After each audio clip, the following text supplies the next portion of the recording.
Coucou, salut les amis, comment vous allez? Je suis vraiment contente de vous retrouver. C'est vrai que ça fait longtemps. J'ai même reçu des messages me disant qu'on ne voyait plus mes vidéos. Ben voilà, je suis là. Je vous remercie tous de me suivre. Je suis vraiment contente de tout le retour que vous faites. Je vous demanderai de vous abonner pour ceux qui ne sont pas encore abonnés et de partager mes vidéos. Surtout, n'hésitez pas à partager-les, ça me ferait plaisir. Mes bien-aimés, je suis là devant vous pour vous parler encore d'un sujet qui me tient à cœur. Et donc, je voulais parler surtout à nous, les femmes, des mamans, jeunes filles. Je voulais qu'on puisse discuter un peu de ce sujet-là.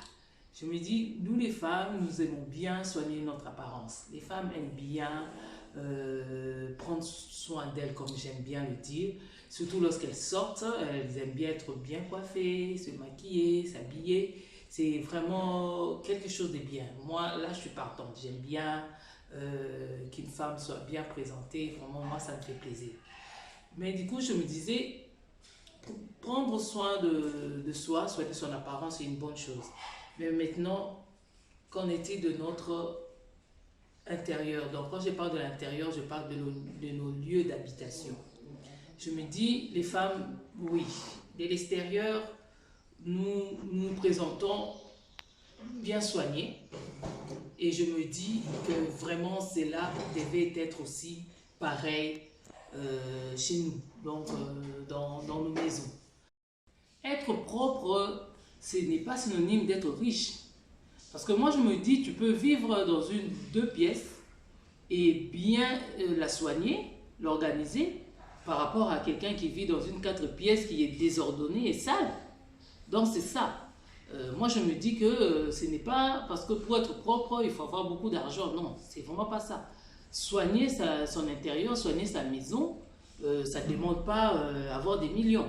Hein? Alors, c'est pour cela que je dis, pendant ces temps où nous sommes confinés, nous les mamans, prenons soin de nos maisons. Je ne dis pas que pendant l'année ou bien avant le confinement, on n'était pas propre ou bien on ne soignait pas nos maisons, mais je me dis que ça peut nous interpeller, dans ce sens que faire le grand nettoyage. Si vous êtes une famille nombreuse et que vous avez des petits-enfants et vous savez comment les petits-enfants font des désordres, vous entrez dans leur chambre, faites le grand nettoyage, sortez même les matelas s'il est faut. Mettez sous le soleil, pour nous qui vivons à Kinshasa, il fait très chaud et des fois le soleil c'est bien, sortez les jouets, vraiment faites le grand nettoyage des chambres des enfants, du salon et j'insiste même dans la cuisine. C'est vrai qu'on va dire qu'il y a des travailleurs, il y a des femmes des ménages qui nettoient, mais madame, hein, c'est vous la maîtresse de la maison. Si vous êtes là pendant ce temps de confinement, profitez-en pour faire le grand nettoyage. Derrière la cuisinière, derrière le congelo, derrière des fois les armoires et tout, il y a la poussière, il y a des nids, je ne sais pas quoi. Mais lorsque vous mettez à faire le grand nettoyage, et vous-même, vous trouverez que vraiment que c'était bien le temps que vous allez passer à le faire. Parce que lorsque vous travaillez, lorsque vous êtes actif, vous n'avez peut-être pas le temps de tout faire. Vous allez faire, oui, un nettoyage, vous allez passer la serpillière. Excusez-moi, peut-être dans les endroits qui sont visibles. Mais moi, je parle de ce grand nettoyage-là qui s'est fait dans les endroits où cachés, où on n'a pas l'habitude de voir à tout moment. Et c'est souvent dans ces endroits-là où il y a la saleté.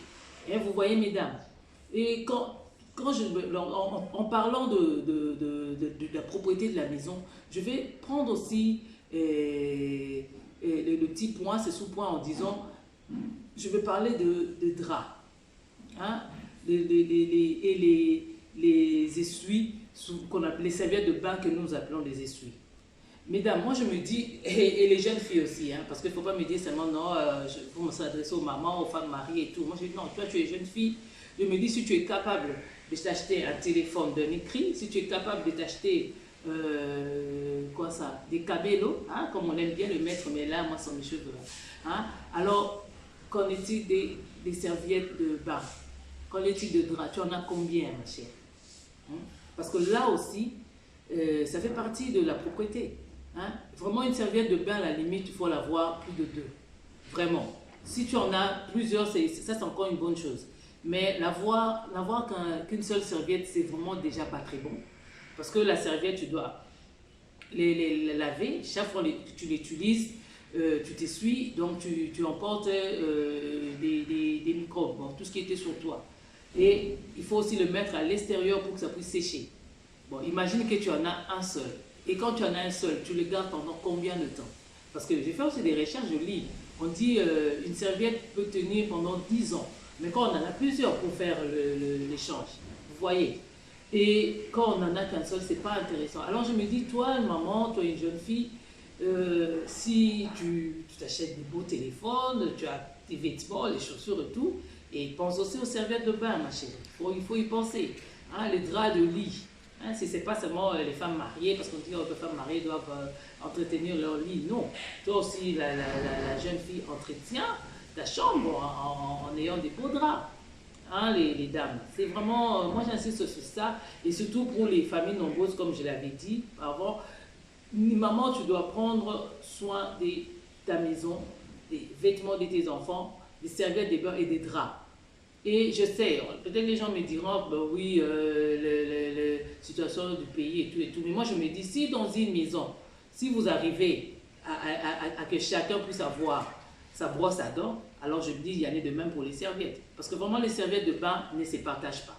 Vraiment, pour l'hygiène hein, corporelle, les serviettes de bain ne se partagent pas. Alors là, vraiment, il faudra faire hein, en sorte, vraiment, la maîtresse de la maison, maman, hein, toi, ma jeune fille qui m'écoute, il faut que chacun puisse avoir sa serviette de bain dans la famille. Ça, c'est vraiment très important et c'est pour l'hygiène corporelle de chacun.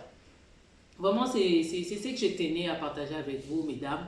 De la même manière, comme je dis, nous prenons soin de nous. Lorsque nous sortons, vraiment, on est très belle, bien présentée de l'extérieur. Vraiment, il faudra que ça soit de même chez nous. Hein, nos maisons, je ne parle pas des décorations extravagantes, je ne parle pas de pouvoir mettre des histoires hors de prix hein, dans son salon, mais je ne sais pas, dans sa chambre, non. Mais juste être soigné, hein, bien présenté. Son salon, les nettoyer, la chambre, n'en parlons pas, les jeunes filles, surtout les filles, moi j'en parle, je dis les filles. Oui, les filles. Tu as déjà 12 ans, hein, ma grande fille, tu dois être propre. Hein, et ta chambre, bien le soigner. Bon, si j'ai dit les filles, mais je ne laisse pas aussi les garçons. Les garçons aussi doivent apprendre à être ordonnés, hein, parce que c'est important aussi. Et c'est vraiment ça le sujet que je tenais à vous partager avec vous. Vous qui me suivez, vraiment les dames, ça me ferait plaisir d'avoir vos suggestions hein, à propos de ce sujet. Parce que je me dis, sûrement peut-être je n'ai pas tout dit et je pourrais encore développer parce que quand on parle de la propreté d'une maison et tout, peut-être qu'il y a plusieurs points et donc peut-être j'ai survolé certains.